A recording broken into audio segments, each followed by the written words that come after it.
এই বিষয় বয়ান করলে আমার 4 ঘন্টার বেশি সময় লাগবে, খালি লাগাতার ওই বয়ানের ওইটার একটা ধারার উপরে চলতে গেলে। তারপরে হজের মাস সামনে, সেই হিসেবে আমি অল্প কিছু কথা বলব। সেদিনও তো 2 ঘন্টা বয়ান করে আসছি এই বিষয়ের উপর। এই যে শুরু করলাম, এর মধ্যে উঠা বসা শুরু করছে।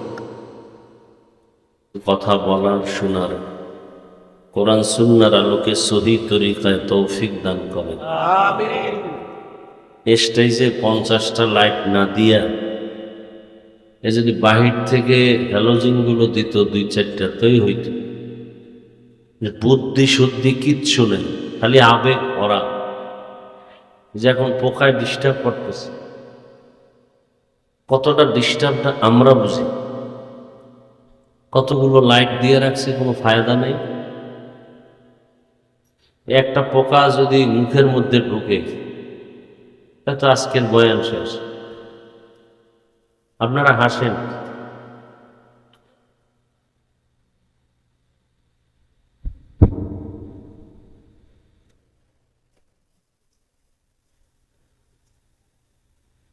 একটা বয়ান দিলেই হয়ে যায় না?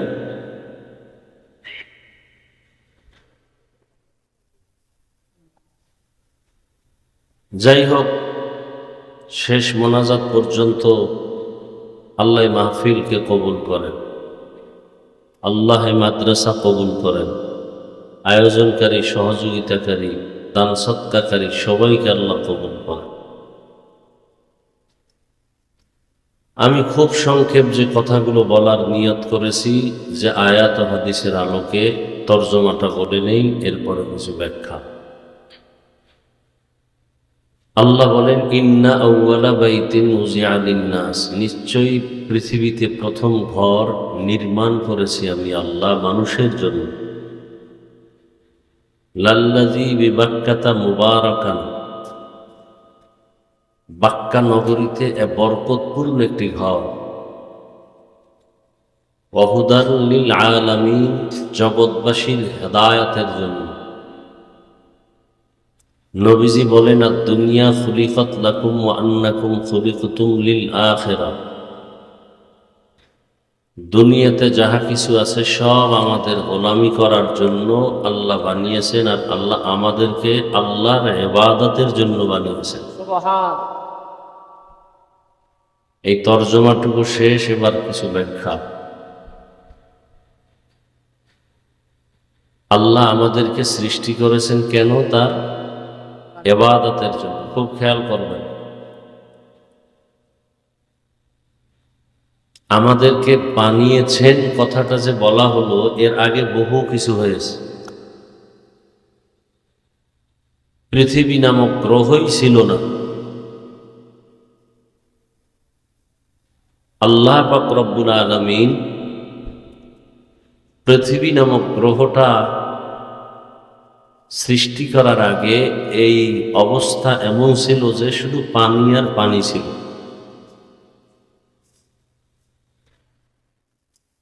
পানি আসলো কোথার থেকে?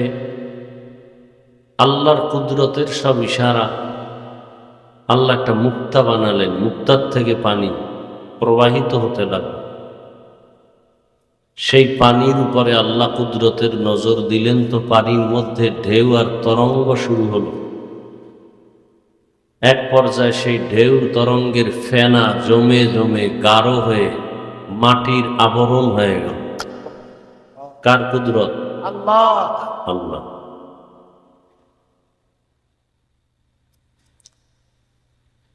আল্লাহ পাক রব্বুল আলামিন এখনো আদম নবীকে বানান নাই, কিন্তু পৃথিবী নামক গ্রহের সূত্র শুরু হলো ওই মধ্যখান জায়গা। এখানে আল্লাহ পাক যেই জাতিকে কেন্দ্র করে পৃথিবী বানাবেন, এবং সেই জাতি কেন আসবে দুনিয়াতে, একটু আগেই আপনাদের বলছি।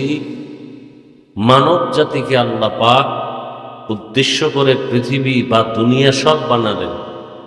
সেই মানুষকে বানাইলেন কেন, বা কেন বানাবেন বলেন? কথা বলেন। কার ইবাদত? আল্লাহ। আল্লাহর ইবাদত করার জন্য। আপনারা এরকম করেন কেন? এই মিয়া, এটা নাটকের প্যান্ডেল নাকি? মন চাইলে বসবেন, মন চাইলে উঠে যাবেন।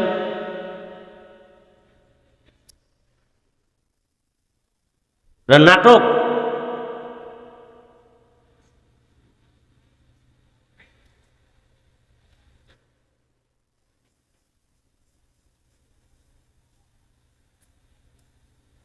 এটা এমন একটা বরকতি মজলিস যে বসার সাথে সাথে সবার গুনাহ আল্লাহ মাফ করে দিছে।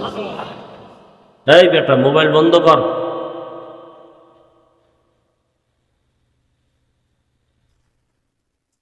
বয়ান শুনবেন না, আসছেন কেন আর আমাকে আনছেন কেন? যারা শুনবেন তারা থাকবেন, যারা শোনার ভালো লাগে না, বহু বক্তা বয়ান করে গেছে, ফাঁকে ফাঁকে চলে যেতেন। আমি বসার পরে উঠেন কেন? ভাব দেখাইতে আসে নজর প্যান্ডেলে না?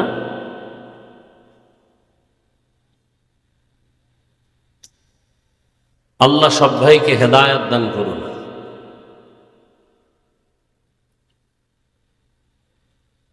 পাঁচজন থাকবে, পাঁচজনকে বয়ান করবো, সমস্যা কি? আমরা বেশি লোক ওয়াজে হোক এটা আমরা বিশ্বাস করি না যে এটা সফলতা।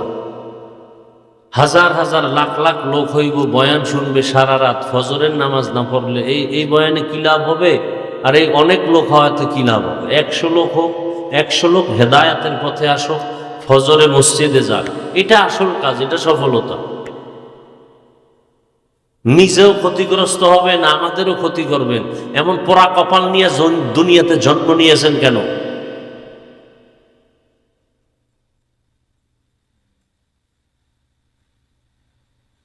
ভাবেন তো অনেক বড় বাহাদুর, আল্লাহর কাছে আপনার দাম পশুর থেকেও খারাপ। আল্লাহ নিজে কোরআনে বলেছেন যে অধিকাংশ মানুষ জাহান্নামে যাবে শুধু তার নিজের অপরাধের কারণে। নিজেও বয়ান শুনে না, অন্যে শুনবে তাও শুনতে দিবে না, আমি বয়ান করব আমাকেও করতে দিবে না, শুধু ক্ষতি করাই আপনার কাজ। কত মানুষ ওই রাস্তায় বসে বসে বয়ান শুনে, দোকানে বসে শুনে, আপনি ওখানে গিয়ে শুনেন, দেখবো না, আমাদের ডিস্টার্ব হবে না। বেহেশতের বাগানে ঢুকছেন, এখানে ডিস্টার্ব করবেন কেন? এখন মানুষ দোয়া করে, দিল নরম করে একটু দোয়া করে বাড়ি যাবে। এই তো 2-4টা কথা বলবো ধৈর্যের উপর। কিচ্ছু বুঝে না ইসলাম সম্পর্কে, কোরআন হাদিসের, আল্লাহর ভয় বলতে কিছু নাই। সারা রাত মোবাইলে করবে আকাম, নামাজ নাই, রোজা নাই, ফরজ নাই, সুন্নত নাই। আসছে একটু তামসা দেখতে, দেখি ওখানে অজয় হুজুর গো তামসাটা দেখে আসে, বাস তামাশা দেখা শেষ, উঠা হাঁটা। এবার একটা বেলুন কিনবে, বাজারে যাবে, বিড়ি একটা ধরাবে, আর একটা প্লাস্টিকের মাছ কিনে বাড়ি যাবে, বউরে কইবে অজের থেকে এই দোয়া করে এটা নিয়ে এসে, বাস হয়ে গেছে।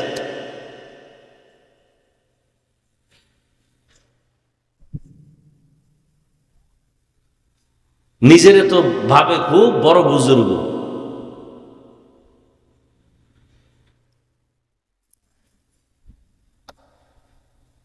উচিত না এগুলো। কি বলবো, অনেক কথা মনে থাকলেও বলতে পারি না, নিজেদের মাথায় পড়ে। একটা বয়ান দিছে, দুনিয়ার বক্তা দাওয়াত দিয়ে টাইম মেনটেন নেই, 1 ঘন্টা ধরে বসে আছি ওখানে, কোনো খোঁজ খবর নেই। এইভাবে বয়ান হয়, 2-3 জন বক্তা দিলেই তো হয়ে যায়। মানুষগুলো আসছে তৃপ্তি করে বয়ান শুনবে। আমি 12টার পরে বয়ান করি না। আবেগ দেখাইলে জীবনের আপনাদের দেশে আসবো না। রিজিক কি আমাকে বয়ান দেয় না আল্লাহ দেয়? বয়ান না করলে কি হবে? কুকুরকে আল্লাহ খানা দেয়, নদীর মাছেরে আল্লাহ খানা দেয়, সে আল্লাহ আমাকে দিবে না? তো অস করেই খাইতে হবে নাকি? নাকে রশি লাগায় ঘুরাবেন আর ঘুরবো নাকি?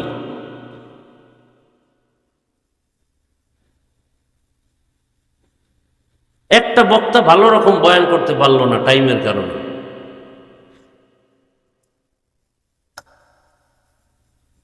আমি এখন বিদায় হব, আমার কালকে মাহফিল, সে বহুত দূর। আমরা তো একটা টাইম হিসাব করে চলি। পাগল বানায় ফেলায় ডেট নেওয়ার সময় মনে হয় আমি এদেশের বড় পীর। ডেট আনার পরে আর খবর নাই, মনে হয় আমি মানুষ কিনা নাকি অমানুষ এরও খবর।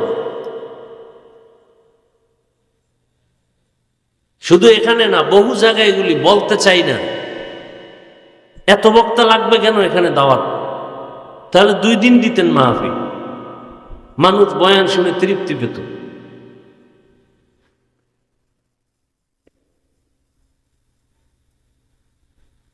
এর মধ্যে যাও একটু মন মানসিকতা নিয়ে বয়ান করব। উঠা বসা করলে আমার মেজাজ আর ঠিক থাকে না, বয়ান এমনি করা যায় না। মন ভালো থাকলে বয়ান করা যায়, মনে কষ্ট আসলে আর বয়ান আসে না, চেষ্টা করলেও আর বয়ান বের হয় না।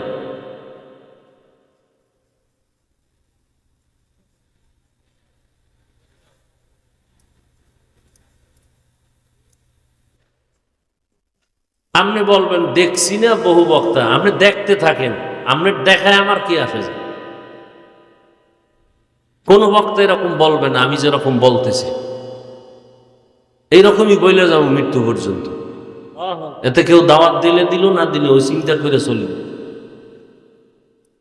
ওই ছাত্রকে মাঝে মাঝে বলি, কয় এহেনে আমনের এহেনে না পড়লে কি হইবে? তোর মতো বেয়াদব এহেনে না পড়লে আমগো কি হইবে? বহু ছাত্র বলে না, কয় মাদ্রাসায় পড়বো না, কি হইবে? আমি কি তোর মতো বেয়াদব এই মাদ্রাসায় না পড়লে আমার কি হইবে? ওস্তাদদের কি হবে? আপনি বলবেন আপনার হাফিজুর রহমানের দাওয়াত দিব না, দেখি কি হয়। আপনি দাওয়াত না দিলে আমার কি হবে?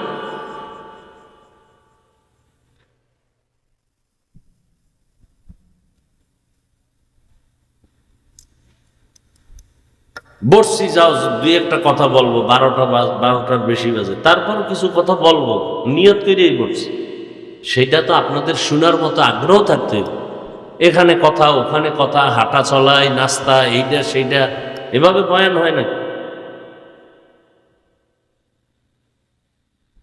আমি একটা বিষয় নিছি, এই বিষয়ে বয়ান করলে আমার 4 ঘন্টার বেশি সময় লাগবে, খালি লাগাতার ওই বয়ানের ওইটার একটা ধারার উপরে চলতে গেলে।